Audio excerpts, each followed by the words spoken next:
parlons infrastructure à présent, vous le savez, la plupart des routes dont la capitale se trouve à un état de délabrement très avancé.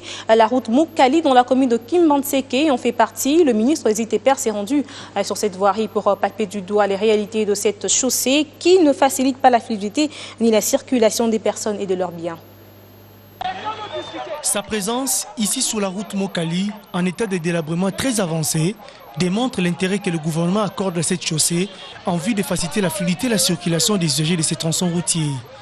Le constat est amer et l'urgence s'impose pour soulager les calvaires de la population de cette partie de la commune de Kimbantseke. En parcourant à pied le long de cette voirie, le ministre des ITPR a palpé du doigt les réalités de cette route.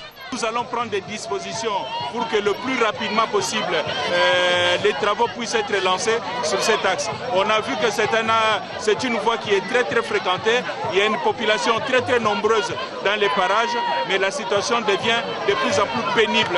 Et je pense que nous devons mettre un terme au calvaire de la population qui utilise cet axe le plus rapidement possible. D'ici le mois prochain, on doit absolument commencer les travaux. Les travaux vont continuer jusqu'au pont, parce qu'il y a un grand projet de la SNEL qui doit installer une nouvelle grande station de transformation là-bas. La SNEL a du mal à accéder au site. Donc nous devons faire cette route pour permettre justement aussi à la SNEL d'accéder et d'installer la nouvelle station d'électricité. C'est une promesse ferme.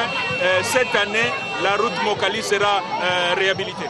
L'Office des voiries et drainage est instruit d'entamer rapidement les travaux de réhabilitation de cet axe routier qui relie la municipalité de Kimbantseke à celle d'Ndjili et Kisenso sans passer par le boulevard Lumumba. Cette voirie, un défi que l'autorité de tutelle tient à relever avant la fin de la saison sèche en cours.